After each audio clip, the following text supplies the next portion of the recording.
Hello everyone, here today we are going to learn poetry section, poem second, Indian Weavers. See this page number 99. Indian Weavers written by Sarojini Naidu. Sarojini Naidu लिखित ही poem आहे बघा. या कवितेमध्ये Indian viewers that means भारतीय विणकर. आता viewers म्हणजे विणकर, क्राफ्ट्समॅन हा एक वर्ड आहे त्याला, म्हणजे कारागिरामधला हा एक व्यवसाय आहे विणकर हा.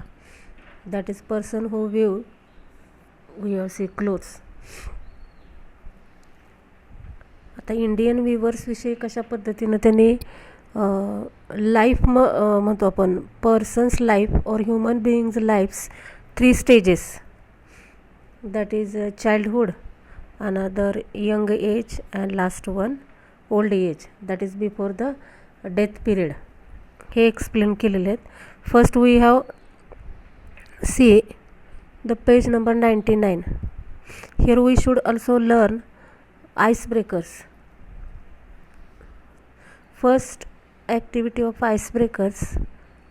Artisans are also called craftsmen. They are creators of diverse goods and their hands to create unique, functional and also decorative items using traditional techniques now complete the web given below. आता different types of आर्टिसियन्स असा form वापरला आहे बघा. म्हणजे क्राफ्ट्समॅन, कारागीर. हा कारागिराला म्हणतो आपण नावं देण्यासाठी केलेला वेब चार्ट आहे. त्यामध्ये नेम्स आपण फिल करायचे आहेत, म्हणजे त्यांची कलाकुसर त्यातून आपल्याला दिसते. काही ट्रॅडिशनल टेक्निक्स यूज केले जातात, डेकोरेटिव्ह फॉर्म ऑल्सो. आता फर्स्ट फॉर्म त्यांनी फिल करून दिला आहे बघा, गोल्डस्मिथ म्हणजे सोनार. राहिलेले फॉर्म आपण कंप्लीट करायचे आहेत. तर नेक्स्ट तुम्ही विवर घेऊ शकताय, आपल्याला पोएममध्ये टायटल दिलेलं आहे ते. नंतर ब्लॅकस्मिथ आहे, कार्पेंटर आहे, पॉटर आहे, की जे त्यांच्या कलाकुसरीनुसार म्हणतो आपण आर्टिकल्स क्रिएट करतात, डेकोरेटिव्ह असतील, ट्रॅडिशनल फॉर्ममध्ये असतील. मेसॉन आहे, then we have called sculpture. आता इथं वेगवेगळे दिलेत बघा, jewellery designer, maker, carpenter, potter, glass artist. Second one, discuss with your partner the seasons occasions when we need.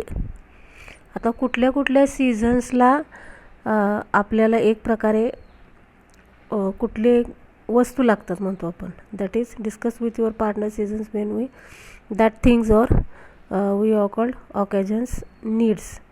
आता ऋतूनुसार दिले त्यांनी. उलन क्लोथ्स वी आर कॉल्ड. आता उलन क्लोथ्स कधी लागतात आपल्याला? विंटर सीझनमध्ये. Then casual clothes every time we have see, that is outdoors. घराच्या बाहेर पडताना आपल्याला कॅज्युअल क्लोथ्स लागतात. रिच सिल्क क्लोथ्स, आता एखादा फंक्शनल फॉर्म, वेडिंग सेरेमनी असेल तर, फेस्टिवल असेल म्हणतो आपण, that is need rich silk clothes. And last one, colourful comfortable clothes, that is in summer season. Comfortable clothes किंवा कलरफुल ते कधी लागतात? समर सीझनमध्ये. Here, third activity, let's play a game. The teacher will ask the students some questions. आता ही activity लक्षात घ्या, क्लासरूममधली आहे, की प्रश्नोत्तरांचा खेळ खेळायचा आहे. That is playing a game. Some questions students will understand that there some expectations to the general rules. Let's start. That is some exceptions to the general rules. For example, one who views is a ... आता ह्याचा answer सांगायचा आहे स्टुडंटने. त्यांनी एक answer solve करून दिलेलं पहिलं, की जो कपडे विणतो त्याला काय म्हटलं जातं? Weaver. Here then second one who plays a game is a sportsman.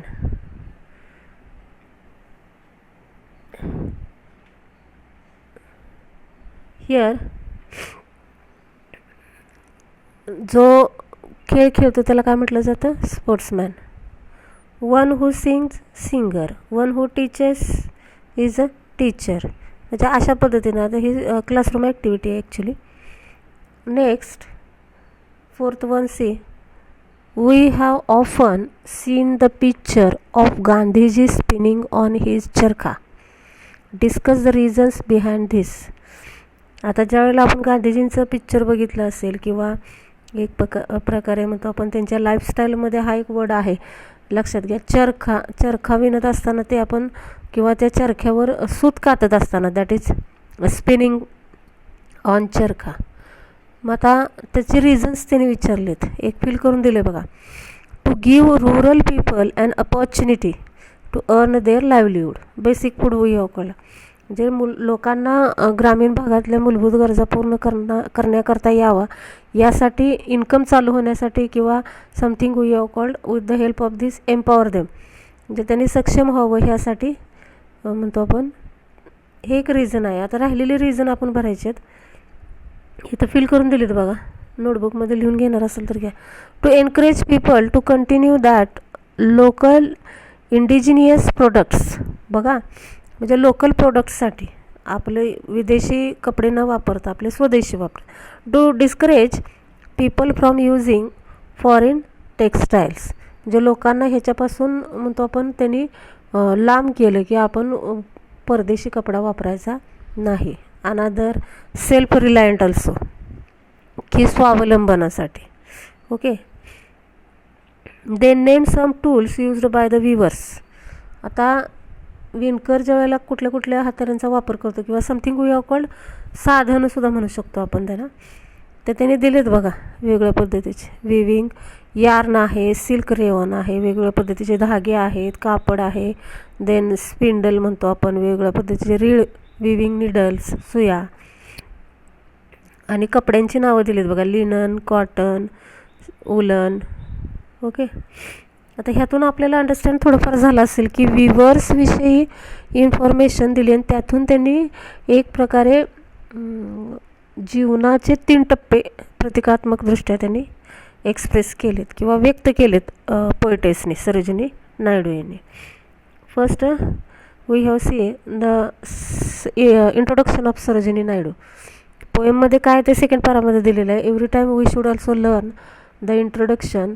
First one is the information about poet or poetess, and next one is the information about what is about poem. Okay, see this introduction. Sarojini Naidu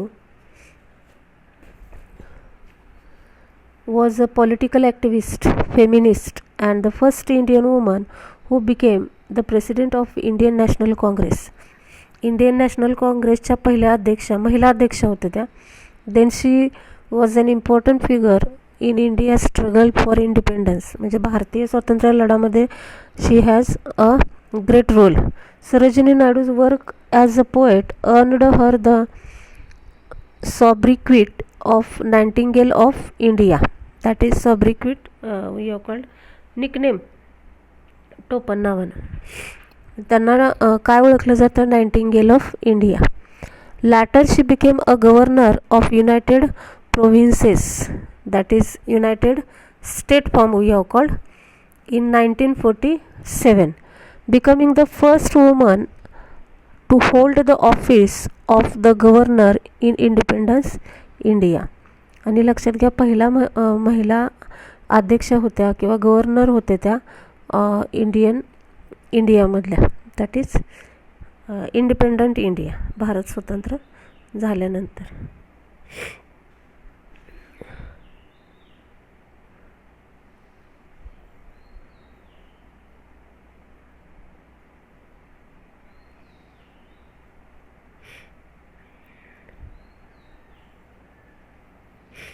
See this.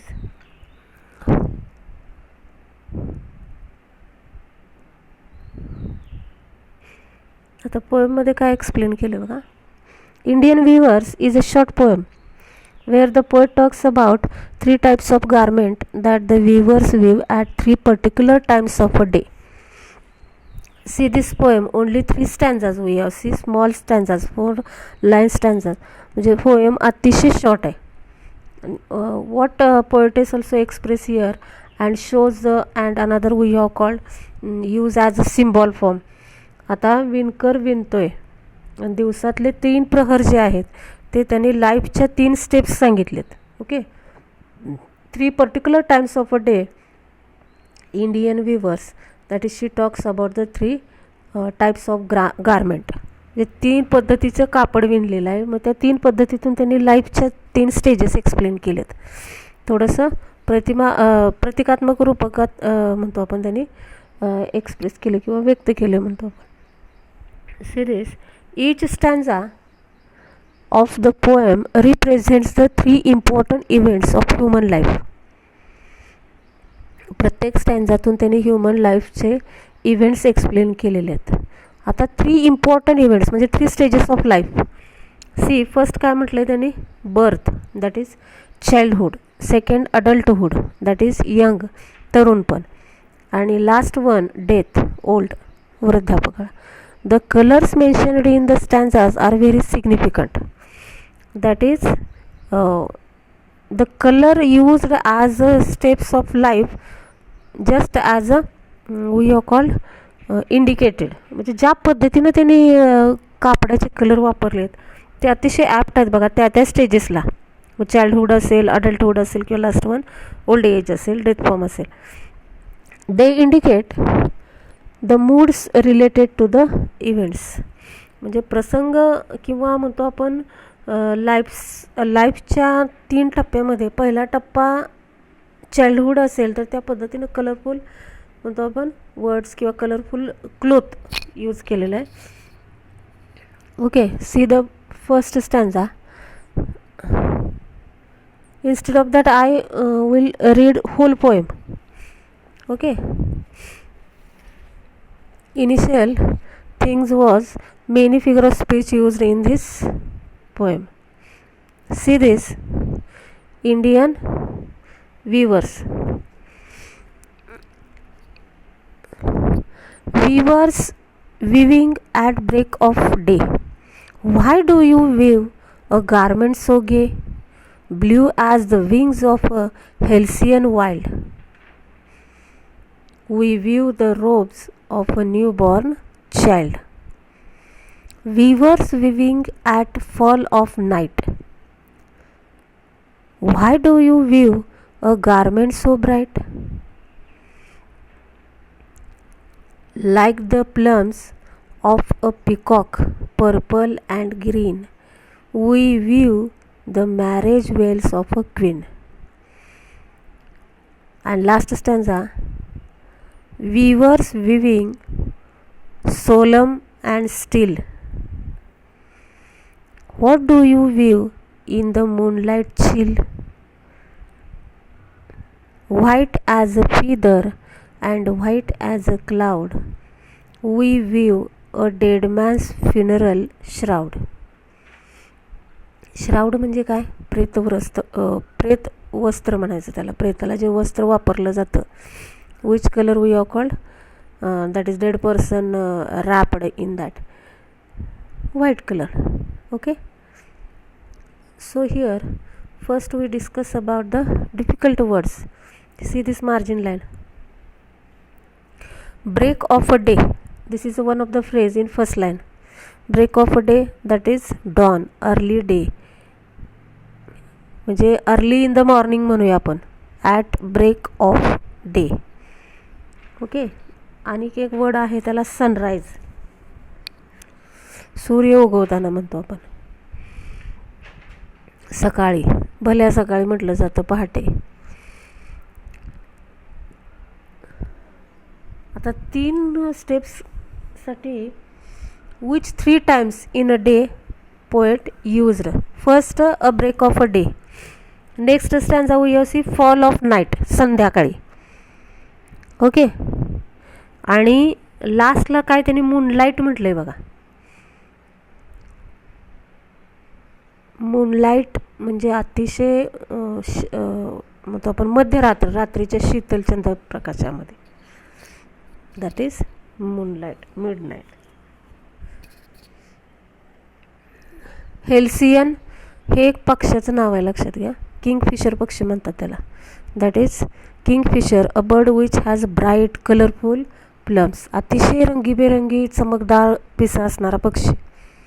Well, a piece of fabric to conceal a woman's face, that is used as a word which we have called marriage bridegroom. म्हणजे नववधूसाठी जे चुनरीचा वापर केला जातो, लक्षात घ्या. Here the word queen, राणी जरी म्हटलं तरी इथं मिनिंग घ्यायचं आहे ब्राईडग्रूम, नववधू. Okay, here we stop now.